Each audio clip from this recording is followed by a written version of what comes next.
है और ऐसा माना जाता है कि यदि हम सांस ले रहे हैं तो उसके पीछे भी धर्म मार्ग के सत्कर्म और सदाचरण ही उसकी बड़ी वजह होते हैं। किस तरह से धर्म और अध्यात्म के इस जगत में आज जागरण की आवश्यकता है और कैसे हमारे देश की महान विभूतियां, खासतौर पर संत महात्मा दिन रात तपस्या में लीन हैं ताकि हमारा भारत देश विश्व गुरु की पदवी तक जा पहुंचे। आज ऐसी ही कुछ आपसे एक ऐसे महान संत से मुलाकात कराएंगे और आपको बताने समझाने की कोशिश करेंगे कि धर्म और सद्मार्ग के रास्ते पर चलकर कैसे व्यासपीठाधीश अनिल जी शास्त्री महाराज जो हैं वो लगातार देश में धर्म जागरण का काम कर रहे हैं। आदरणीय महाराज जी, आपका बहुत बहुत स्वागत है एमपी न्यूज़ के खास साक्षात्कार में। महाराज जी, आपके बारे में मैंने पढ़ा है, जिस तरह से आपका व्यक्तित्व है और ख़ासतौर पर धर्म को समर्पित आपने पूरा जीवन जो है अध्यात्म के जागरण के लिए दिया है। किस तरह से आप देखा जाए कि वेद व्यास जी के अवतार, उनके वंशज के रूप में भी जो पूजे जाते हैं, हज़ारों लाखों अनुयायी जो हैं आपके बताए रास्ते पर अपने जीवन में सफलता के मार्ग को प्रशस्त करते हैं। सही मायनों में धर्म का महत्व आप कैसे इसकी व्याख्या करेंगे महाराज जी? धर्म की व्याख्या तो यही है कि धारयतीति धर्म, जो धारण किया जाता है उसको धर्म कहते हैं। और धर्म का जो उद्गम स्थल है, धर्म जैसे शुरू हुआ वो नैमिषारण्य क्षेत्र से शुरू हुआ, क्योंकि नैमिषारण्य क्षेत्र में ही 88,000 ऋषियों ने तपश्चर्या की थी और तपश्चर्या करके उन्होंने वहाँ पर संसार का सारा ज्ञान विज्ञान ये संसार को प्रदान किया था। तो नैमिषारण्य जो है वो एक परम पवित्र क्षेत्र है। और जब सतयुग था तब जितने भी ऋषि मुनि थे, देवता थे, वो सब नैमिषारण्य में ही वास करते थे। और नैमिषारण्य जो है ये सतयुग का तीर्थ माना जाता है। जो सतयुग था तो उस समय पर नैमिषारण्य क्षेत्र की महत्ता थी। पुराणों में वर्णन लिखा हुआ है कि सतयुगे नैमिषारण्ये त्रेतायाम च पुष्करे द्वापरे कुरुक्षेत्रे कलौ गंगा प्रवर्तते। उन्होंने कहा है कि ये नैमिषारण्य क्षेत्र जो है सतयुग का है। सतयुग में इसी तीर्थ की महत्ता थी और जब त्रेता युग आया तो पुष्कर क्षेत्र की महत्ता हुई और जब द्वापर आया तो कुरुक्षेत्र को चुना गया और कलिकाल में गंगा का महात्म्य बढ़ा। तो ये जो धर्म और अध्यात्म है इसकी नैमिषारण्य नगरी है, क्योंकि ऐसा कोई विषय नहीं है जिसके ऊपर नैमिषारण्य में ऋषियों ने चर्चा न किया हो। तो जब ये दिल्ली नहीं थी तब ये धर्म संसद नैमिषारण्य में चलता था और नैमिषारण्य में चल करके कोई भी ऐसा विषय होता था, कोई भी ऐसा सब्जेक्ट होता था जिसके ऊपर वहाँ पर चर्चा होती थी, रहती थी और कहा जाता था कि आप सब लोग धर्म का पालन करो।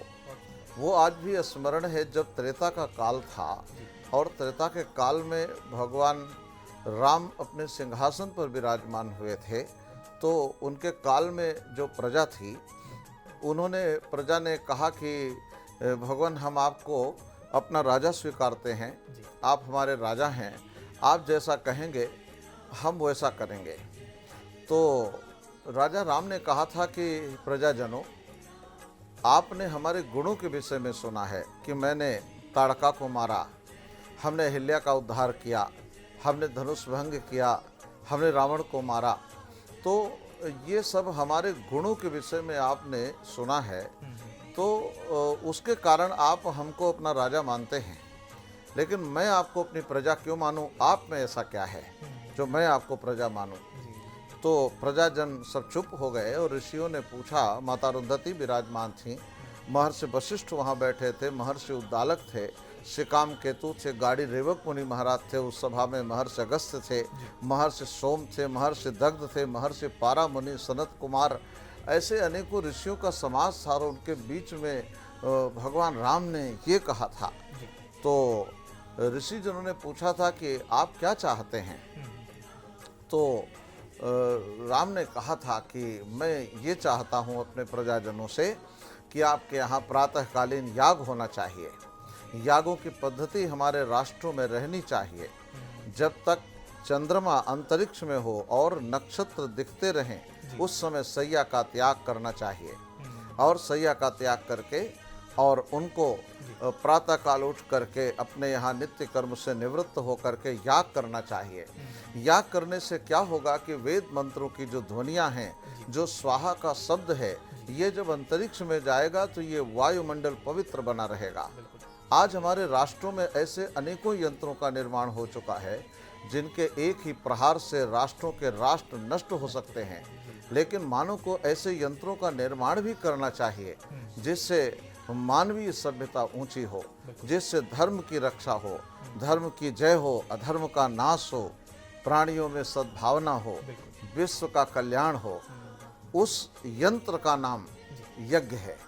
तो भगवान राम ने उस काल में कहा था कि आपके यहाँ जब याग होता रहेगा तो याग होने से जब प्रातःकालीन प्राणी उठ करके संध्या वंदन से निवृत्त होकर याग करता रहेगा तो यागों की जो सुगंधी है ये वायुमंडल को पवित्र बनाती रहेगी।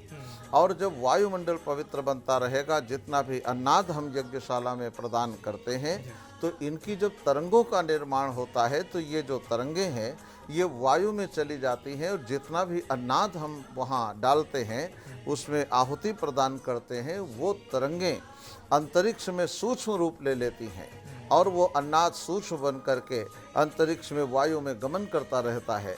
और वहीं पर ये देवता प्राण विद्या के साधक होते हैं। तो ये जब प्राण का अपान में मिलान करते हैं और अपान वायु को जब ये उदान में मिलान करके ये जब प्राण में पुट लगाते हैं तो जितना भी अन्नाद है ये समस्त अन्नाद वो देवता अपने में धारण कर लेते हैं। और यही वो द्रव्य है, यही वो अन्नाद है जो लाखों करोड़ों वर्षों से ऋषि हिमालय में बैठे हैं। और हर प्राणी ये पूछता है कि ये इतने साल तक बैठे हैं और क्या खाते होंगे, क्या पीते होंगे, कैसे जीवन चलता होगा। तो ये वो अन्नाद जो यज्ञ से उद्धृत होता है, जो उसके तरंगों का निर्माण होता है, उन तरंगों को ये प्राण विद्या के द्वारा अपने में धारण करते हैं। ये जो प्राण विद्या है ये हमारे इस आर्यावर्त में रही है। ये प्राण विद्या हमारे आर्यों के राष्ट्र में रही है। और यहाँ पर बड़े बड़े जो ऋषि रहे, जैसे मेघनाथ था, तो मेघनाथ के जो गुरु हुआ करते थे वो मृचिकेतु नाम के ऋषि थे, मंगल में रहते थे और उन्होंने प्राण विद्या सिखाई थी। और इसी तरह जो रावण था, तो रावण और अंगद ये दोनों एक ही गुरु के दोनों शिष्य थे और इन्होंने प्राण विद्या ज्येष्ठा नक्षत्र में अध्ययन किया था। तो ये जब आप जानते हैं कि जब मेघनाथ वहाँ लंका में था और अंगद का आगमन हुआ था तो उन्होंने अपना पैर जमा दिया था और कहा मेरा कोई पैर नहीं हिला सकता। तो वो क्या था कि वो प्राण विद्या थी, अपने योग के द्वारा समस्त प्राणों की शक्ति को एक अंग में स्थापित करने का नाम प्राण विद्या कहलाता था। तो उस समय जब उन्होंने ऐसा किया तो लंका में कोई भी व्यक्ति उनका वो कुछ नहीं कर सका, पैर नहीं हिला सका।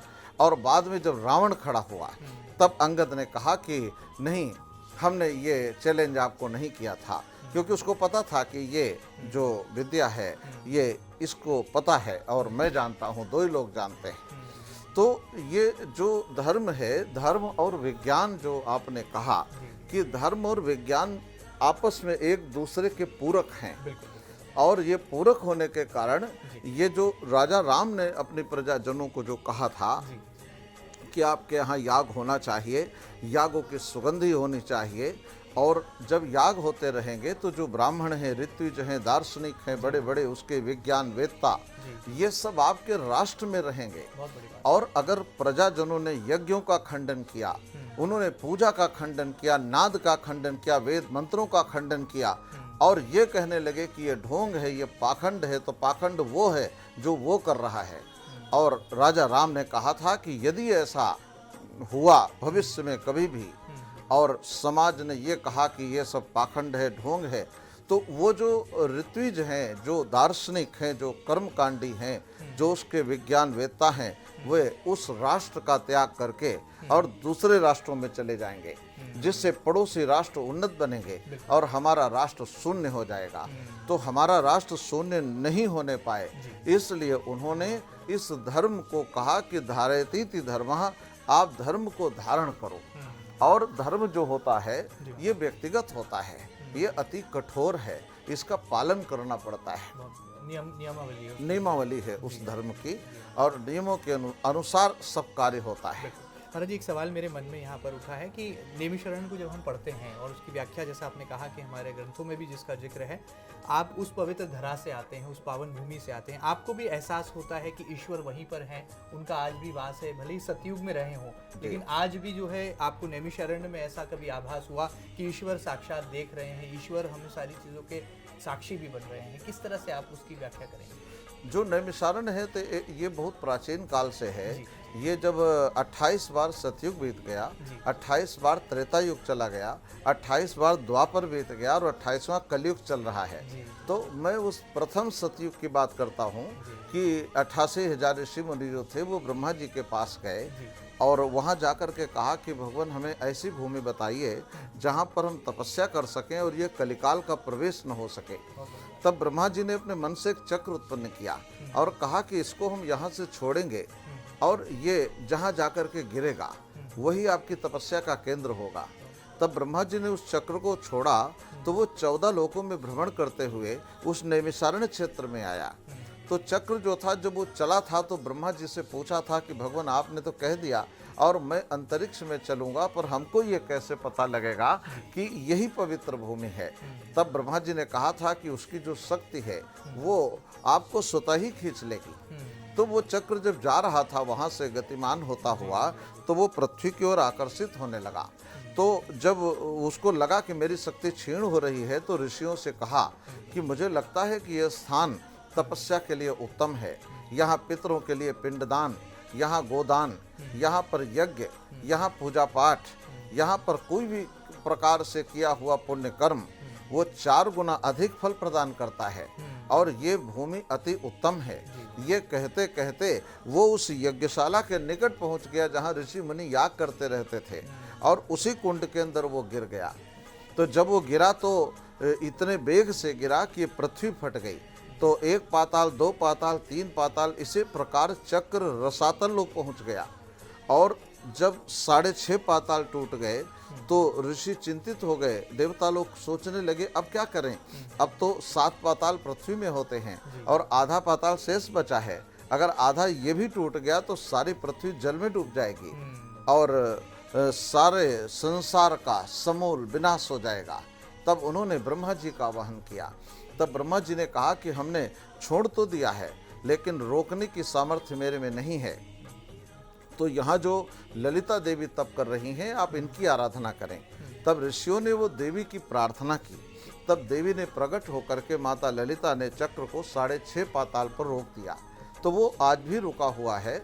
नेमि जो है वो चक्र के बीच के धुरी को संस्कृत में नेमि कहते हैं और नेमि सीरियते यत्र स नैमिषः, नेमि के शीर्ण होने से वहाँ का नाम नैमिष पड़ा और अरण्य ये जंगल था, इसको मिलाकर ये नैमिषारण्य चक्रतीर्थ के नाम से प्रसिद्ध हुआ। बहुत सुंदर और बड़ी पौराणिक कहानी आपने बता दी बहुत कम शब्दों में। जी जी हमारा जी एक और विषय की तरफ आपको ले जाना चाहूँगा। 550 सालों का संघर्ष हमारे भारत देश ने देखा और रामलला प्रभु श्री राम का एक भव्य मंदिर अब बनकर तैयार है। आप भी उसके साक्षी रहे। किस तरह से आपको लगता है कि अब भगवान राम का जो है वास अयोध्या नगरी में हो गया है और पूरा भारत देश अब राम की महिमा का जो है बखान कर रहा है? क्या आने वाले कल में भारत को विश्व गुरु के तौर पर आप देख रहे हैं और राम मंदिर निर्माण की कहानी का श्रेय आप किसको देना चाहेंगे? देखिए, भगवान राम तो अयोध्या में विराजमान थे जी। और उनका वो जन्म स्थल प्रागट्य स्थल था अयोध्या। और अयोध्या उसको कहते थे जहाँ पर युद्ध नहीं होता हो, इसलिए वो अयोध्या थी। और इसका प्राचीन नाम जो था वो वर्णन आता है कि वहाँ निर्मोही अखाड़ा है तो निर्मोही राष्ट्र कहलाता था। महर्षि कौटिल्य ने इसको ये नाम प्रदान किया था। तो भगवान राम आज वहाँ विराजमान है और राम की संस्कृति हमारे पूरे देश में चलती है। राम जो भगवान थे, जो उन्होंने संसार में कहा था कि चाहे राजा हो तो राजा वही विष्णु हो, राजा विष्णु कहलाता है। तो जो अयोध्या नगरी है वो भगवान राम विष्णु के अवतार माने जाते थे और राजा राम को यहाँ पर प्रागट्य हुए बहुत समय व्यतीत हो गया।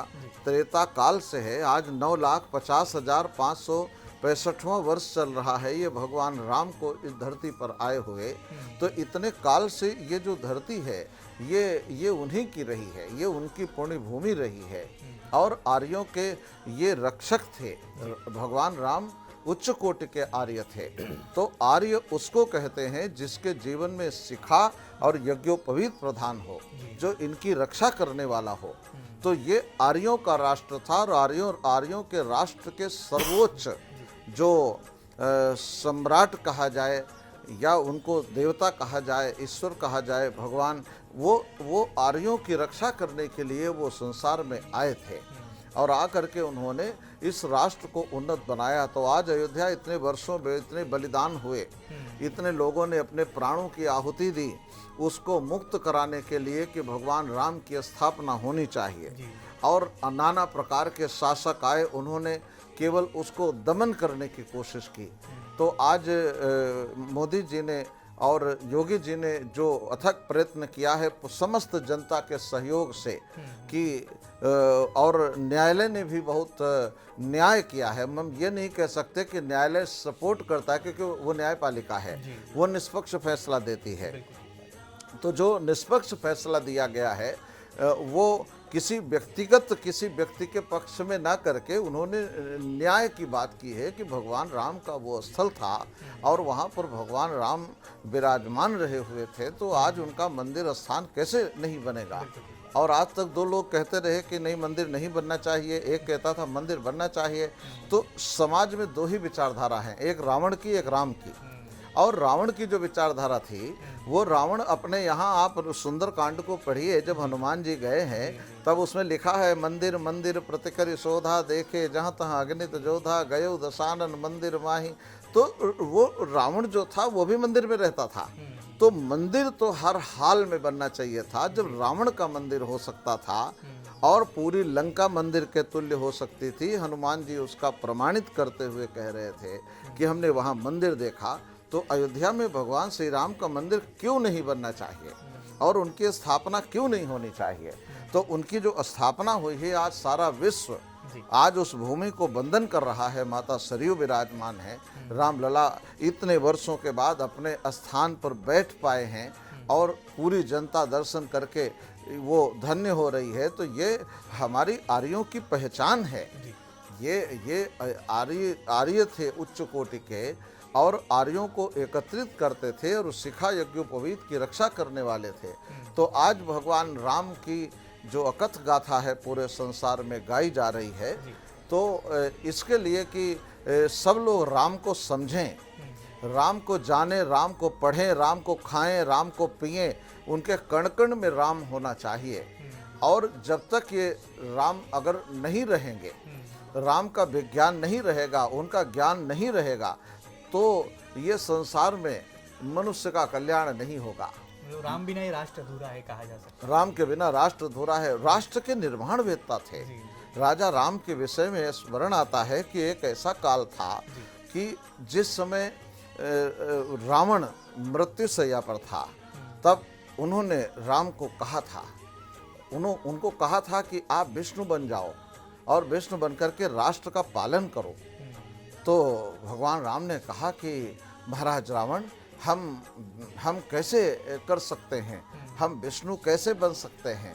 तो उन्होंने कहा विष्णु बनने के लिए कोई बहुत बड़ी मेहनत का काम नहीं है और आप तो वैसे भी विष्णु के अवतार हो, ये हमें पूर्व ऋषियों ने बता दिया है।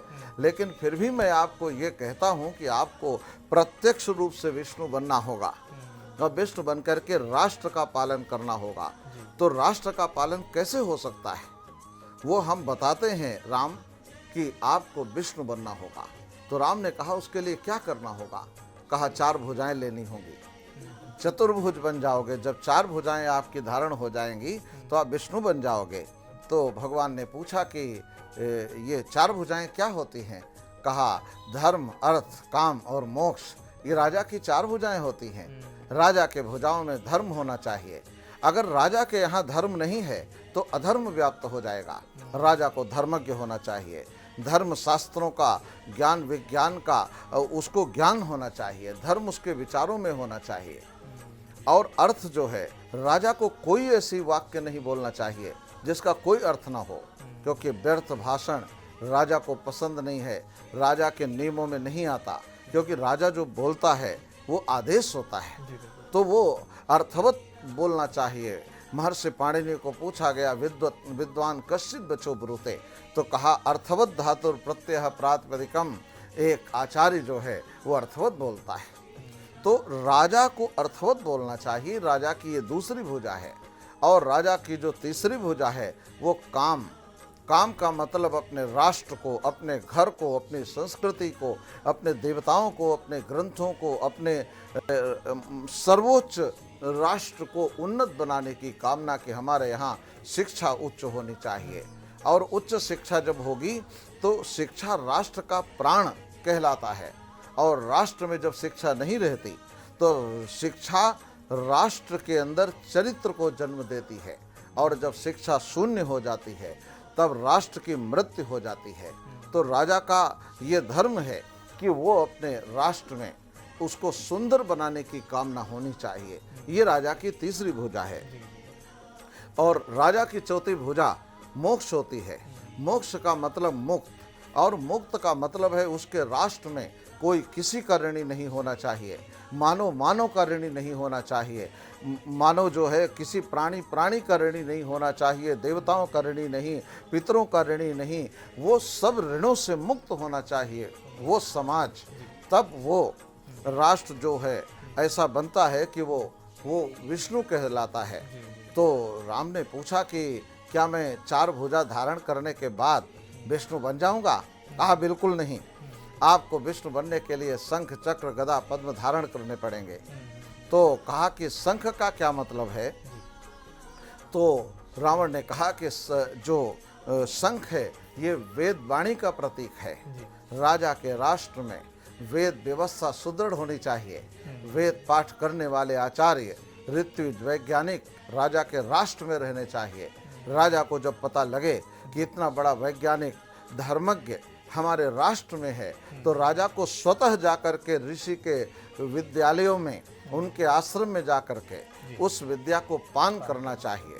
वो जो ऋषि हैं जब वमन करते हैं अपनी प्राण विद्या को, वेद विद्या को, उनको जब राजा पान करता है तब वो ऋषि वामन कहलाता है, और वो जो राजा है वो शंखधारी कहलाता है।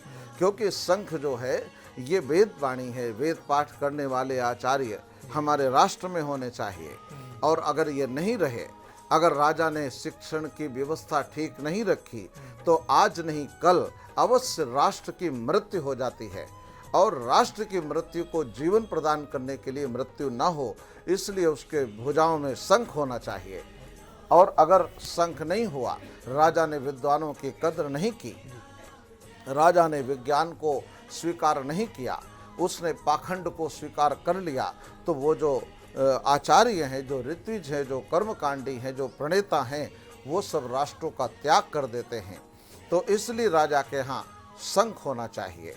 तो कहा कि फिर दूसरी भुजा तो चक्र कहलाती है। तो रावण ने कहा हाँ राम, दूसरी भुजा चक्र होती है। चक्र जैसे गतिमान रहता है, ऐसे राजा को कभी भी अपने सिंहासन पर बैठ करके मंत्रियों के जाल में नहीं उलझे रहना चाहिए। उसको गतिमान रहना चाहिए, भ्रमण करते रहना चाहिए। जब राजा भ्रमण करता रहेगा तो प्रजा से मिलेगा, और प्रजा राजा को अपने सुख दुख के विषय में वर्णन करेगी, और बाद में वो आश्वस्त हो जाती है कि हमने राजा को अपनी बात कह दी है, मेरे साथ न्याय अवश्य होगा, मेरे राजा ने मेरी बात सुनी है, अवश्य मेरे साथ न्याय होगा। ये धारणा बन जाती है प्रजा के अंदर। तब वो प्रजा उस राजा को हमेशा समर्थन करती है, अपना मत देती है, नोट भी देती है, वोट भी देती है, सपोर्ट भी देती है, और तब वो राजा चक्रवर्ती कहलाता है। और तो तब उन्होंने ये कहा कि फिर प्रभु गदा का क्या मतलब है? तो रावण ने कहा कि गदा दंड का प्रतीक है। राम, राजा के राष्ट्र में दंड व्यवस्था सुदृढ़ होनी चाहिए। वेद पाठ करने वाले बड़े बड़े आचार्य, राजा के यहाँ दंड व्यवस्था अगर सुदृढ़ नहीं हुई तो वहाँ बहुत तकलीफ हो जाएगी। अगर दंड नहीं है तो प्रजा के साथ न्याय नहीं होगा।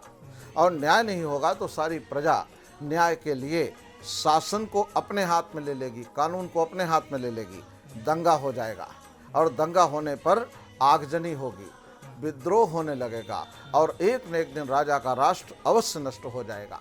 तो उन्होंने कहा कि राजा के यहाँ दंड व्यवस्था सुदृढ़ होनी चाहिए। तत्काल अगर अपराध होने पर दंडित नहीं किया गया तो प्रजा जो है वो निश्चित ही उस कानून का दुरुपयोग करती है। इसलिए राजा को अपनी शक्ति को बनाए रखने के लिए गदा मजबूत होना चाहिए। तो भगवान ने पूछा कि फिर पद्म का क्या मतलब है? कहा कि जब शंख चक्र गदा ठीक रहते हैं तो पद्म लक्ष्मी को कहते हैं। तो सारा जो द्रव्य है, राजस्व है, कर है, टैक्स है, वो प्रजा दंड के भय से, गदा के भय से समय पर प्रदान करती है। और समय पर जब प्रदान करती है तो राजा के कोष में प्रचुर मात्रा में द्रव्य एकत्रित हो जाता है। और जब द्रव्य आ जाता है तो शंख चक्र गदा पद्म ये सब उसकी भुजाओं में होते हैं। तब वो जहाँ सब प्रजा अपने धर्म का पालन करते हुए चोरी नहीं करती, जब कर दे देती है, टैक्स दे देती है, तब वो शंख चक्र गदा पद्म से युक्त हुआ जो प्राणी है वो विष्णु कहलाता है। और वो जो राष्ट्र है वो विष्णु राष्ट्र कहलाता है। और जब वो विष्णु राष्ट्र बन जाता है तो उसका जो मालिक है, उसका जो राजा है, उसको विष्णु कहा जाता है। तो हे राम, आप विष्णु बन जाओ और राष्ट्र का पालन करो। इसमें भगवान, इसमें यज्ञ, इसमें कर्मकांड और विज्ञान, इसका दुरुपयोग नहीं होना चाहिए। ये राजा की नैतिक जिम्मेदारी है। अगर वो उसका दुरुपयोग होता है, जब विज्ञान का सदुपयोग होगा तो राष्ट्र उन्नत बनेगा।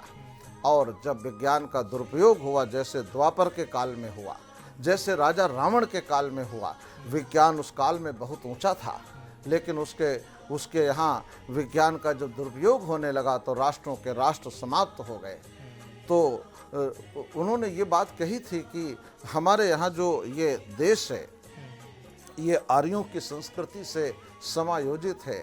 हम शिखा और यज्ञोपवीत के मानने वाले हैं। आर्य उसको ही कहा जाता है जिसके जीवन में शिखा और यज्ञोपवीत प्रधान हो।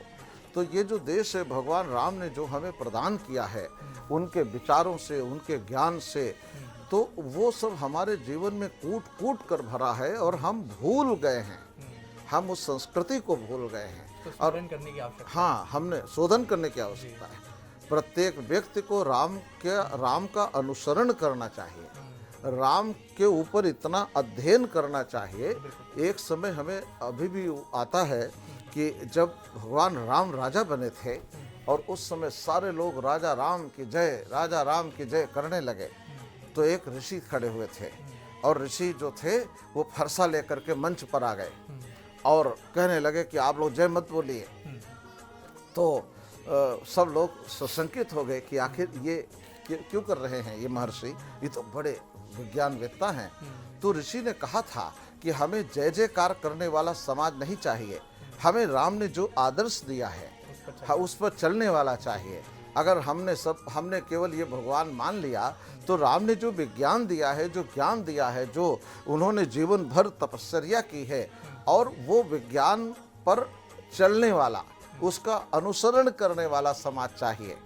और अगर संसार ने राम के विज्ञान को अनुसरण नहीं किया, उनके ज्ञान को नहीं माना, उस पर अध्ययन नहीं किया, तो सब ऐसे कहेंगे कि वो तो भगवान थे, वो सब कुछ कर सकते थे, हम कुछ नहीं कर सकते, हम तो साधारण मानव हैं, ये कहकर कर्तव्यवाद से अपना पल्ला झाड़ लेंगे।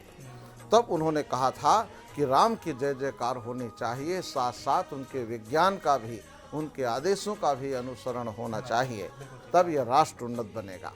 महाराज जी, एक सवाल मेरे जहन में है, ये देश हमारा जो है राजनीति से चल रहा है। आपको लगता है कि एक देश ऐसे भी मुहाने पर आएगा जब रामनीति से देश में काम होगा? क्योंकि राजनीति जहाँ पर आती है तो वहाँ पर कूटनीति का भी प्रवेश हो जाता है, और जब आचरण की बात आती है तो व्यवहार, दुर्व्यवहार, ऐसे तमाम पहलू उसके उजागर होने लगते हैं। आपको लगता है कि एक देश ऐसे मुहाने पर आएगा जब राजनीति नहीं रामनीति से काम होगा? देश को रामनीति पर ही चलना चाहिए, क्योंकि जो राम की नीतियाँ थीं वो बहुत सुंदर थीं।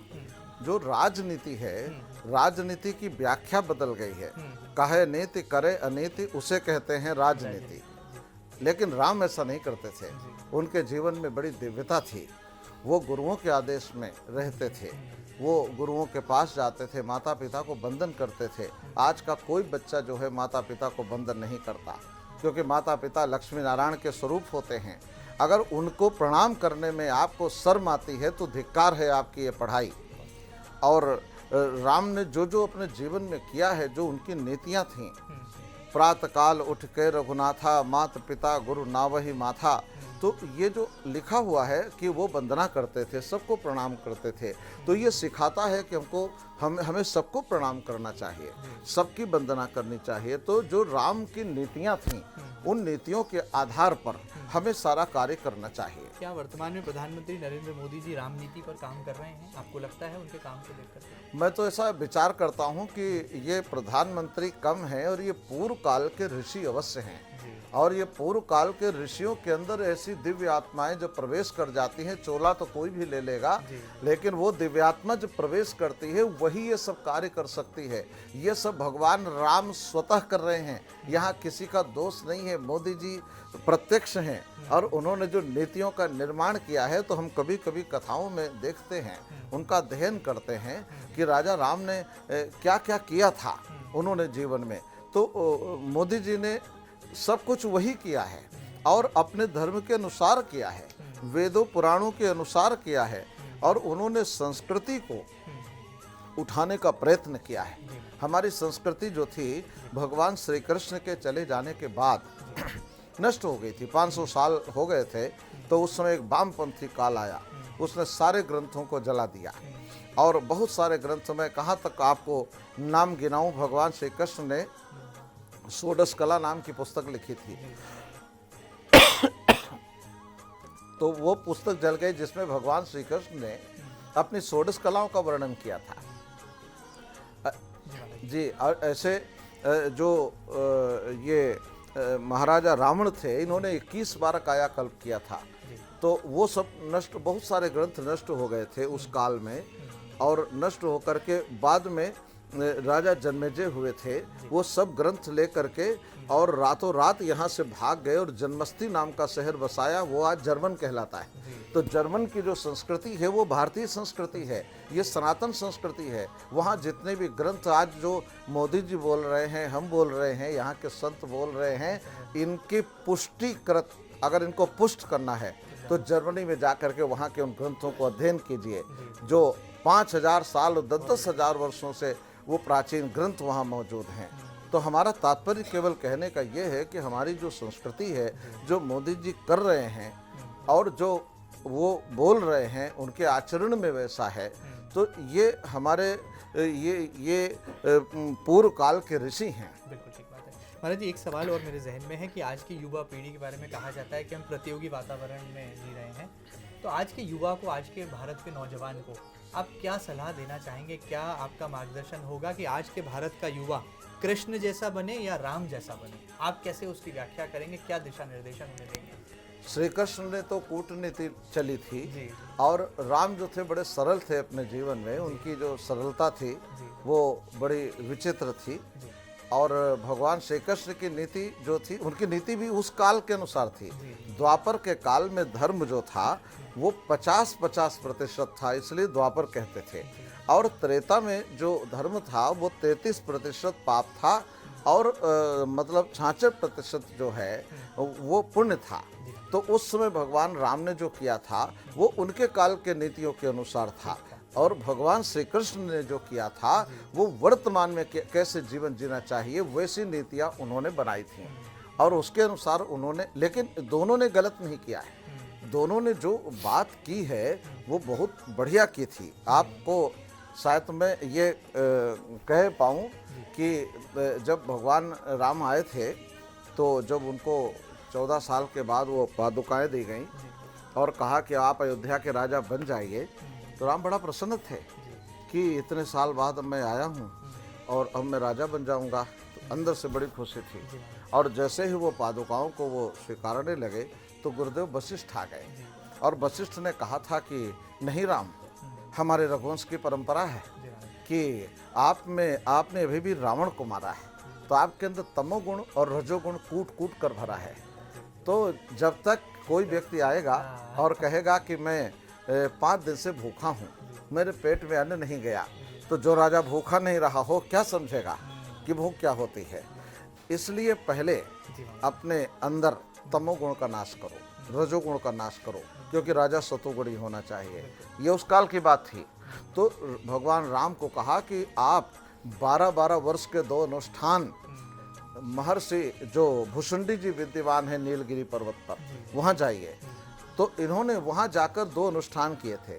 तो 24 वर्ष वहाँ रहे थे, 14 साल वनवास काटा था, 12 साल विश्वामित्र ले गए थे, कुल जोड़ लो तो 50 साल राम को वनवास हुआ था। और उसके बाद उनकी नीति जो थी, अध्ययन किया, ऋषियों के पास गए, तो उनकी जो नीति थी वो बहुत महान थी। और आज उसके बाद जब भगवान श्री कृष्ण आए तब असुरों का साम्राज्य था, विज्ञान का दुरुपयोग होने जा रहा था। तो उस समय उन्होंने जो नीति बनाई, तो हमारे जो युवक हैं ये सब विज्ञान को बहुत जानते हैं, विज्ञान का अनुसरण कर रहे हैं। विज्ञान राजा राम के काल में था, विज्ञान द्वापर के काल में भी था, लेकिन वो विज्ञान का दुरुपयोग नहीं हो, उसके लिए उन्होंने बहुत प्रयत्न किया। और संस्कृति को बचाने के लिए सारा युद्ध हुआ था, राम के काल में भी और द्वापर के काल में भी। तो हमारा जो युवा समाज है, हम इसको ये कहना चाहते हैं कि ये अपना संसार में जो हम कर्म करते हैं, प्रातः काल उठें, हम हमारे जीवन को शुद्ध रखें, पवित्र रखें, बीमारी नहीं होनी चाहिए।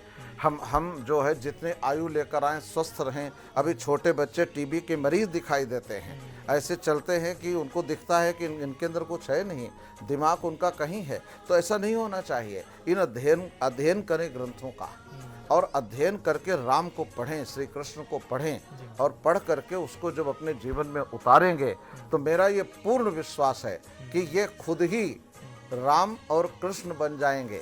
क्योंकि एक गीत मैंने सुना था, जहाँ ऋषि मुनि नित उठ उठ कर जपते हरि नाम की माला, जहाँ बच्चा बच्चा मोहन है, राधा एक एक बाला।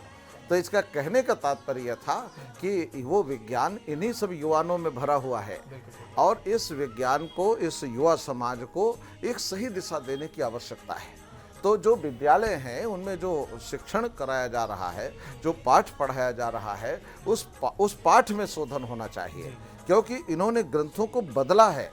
इन्होंने द्वापर के काल जाने के बाद, श्री कृष्ण के बाद जब जैनियों का और दूसरा वामपंथी काल आए, तब इनमें बहुत परिवर्तन किया गया है उस काल में। तो अभी केवल उसकी व्याख्या की आवश्यकता है, और अगर वो व्याख्या हो जाएगी तो फिर ये युवा समाज, ये पूरे देश की दिशा को बदल सकता है। इसलिए मोदी जी सदा युवा अपने संबोधन में बोलते हैं, मेरे युवाओं, मेरे भाई बहनों। और तो इसलिए क्यों कहते हैं, क्योंकि आवश्यकता उन्हीं की है, उनको सुधरना है, उनको ये ज्ञान चाहिए। उनको हमें बताना होगा कि राम कैसा जीवन जीते थे, रावण कैसा जीवन जीता था, दशरथ कैसा जीवन जीते थे, राम का कैसा था, श्री कृष्ण का कैसा था। तो उससे उनको बहुत शिक्षा मिलेगी, और हमारा युवा अवश्य देश के लिए संकल्प होकर के इस समस्त आर्यावर्त की रक्षा करेगा। और ये जो देश है, ये जो राष्ट्र है, ये विष्णु राष्ट्र था, विष्णु राष्ट्र है, और विष्णु राष्ट्र रहेगा। इसकी नींवें कोई नहीं हिला सकता, क्योंकि इसकी जो भूमि है, इसकी जो जड़ें हैं, ये हमारे ऋषि मुनियों के दिए हुए ज्ञान विज्ञान पर आधारित हैं, और वो दिखाई नहीं देते। लेकिन हमारे अंदर, हमारे ब्लड में महर्षि कश्यप, महर्षि व्यास, जैमिनी, बड़े बड़े ऋषियों का जो रक्त है, तंतु है, ये इसमें भरा हुआ है। तो हम राष्ट्रद्रोही नहीं हो सकते। हम राष्ट्र के प्रति अपना कर्तव्य निभाएंगे। और मोदी जी जो कर रहे हैं, वो कर रहे हैं जो बहुत पहले राजाओं को करना चाहिए था, और वो नहीं कर सके। आज वो पश्चाताप है उनको कि हम नहीं कर पाए। क्यों नहीं कर पाए? उनको ज्ञान नहीं था। उन्होंने हमारे साहित्य को नहीं माना, हमारे देवताओं को नहीं माना, उनके विज्ञान को नहीं माना। तो वो शक्ति कहाँ से आएगी? यह तपोबल कहाँ से आएगा? तपोबल हमारे ऋषियों में विद्यमान है। और वो तपोबल जो नैमिषारण्य है, वहाँ जब धर्म संसद चलता था, तब ऋषि मुनि वहाँ पर प्रत्येक विषयों पर चर्चा करते थे। आज समय नहीं है अधिक उसके ऊपर चर्चा करने के लिए, क्योंकि वहाँ पर ऋषियों ने इस विज्ञान को प्रदान किया है। राष्ट्र का निर्माण कैसे हो, तो राष्ट्र का निर्माण शिक्षा से ही होगा, और शिक्षा राष्ट्र का प्राण है, और जब शिक्षा नष्ट हो जाती है तब राष्ट्र की मृत्यु हो जाती है। तो मोदी जी ने बहुत अच्छे कार्य किए हैं। उन्होंने संस्कृति को भी ध्यान दिया, उन्होंने प्रजा के ऊपर ध्यान दिया। राजा राम की तरह उन्होंने 14 साल का वनवास काटा है। बताते हैं, सुनते हैं कि पूर्व काल में ऋषि महर्षियों के यहाँ रहे और तमाम संतों का, ऋषियों का आशीर्वचन प्राप्त किया, और सब ने आशीर्वाद दिया कि जा करके जाओ और इस देश का कल्याण करो। इस राष्ट्र को, जो राष्ट्र ऋषियों का है, जो देवताओं का राष्ट्र है, सारा संसार इस भूमि को वंदन करता है। तो मैं मोदी जी को इसमें बहुत बहुत धन्यवाद देते हैं। और उनके जितने अनुयायी हैं, हमारे यूपी में योगी जी हैं, और वो भी बहुत अनवरत प्रयत्न करते हैं। दोनों ये 4 बजे उठने वाले प्राणी हैं, और दोनों उठ करके ये राजा होते हुए भी राजपद का त्याग करके योगियों का जीवन व्यतीत करते हैं। वो सब किसके लिए कर रहे हैं? इस राष्ट्र के लिए। तो राष्ट्र इन दोनों महापुरुषों को और उनके साथ जितने लोग लगे हैं सबको नमन करते हैं। और फिर आ रहे हैं मोदी जी अब की बार 400 पार? हाँ, बिल्कुल बिल्कुल बिल्कुल मोदी जी बिल्कुल आएंगे, और इसलिए आएंगे कि अभी राष्ट्र के कुछ कार्य बाकी हैं।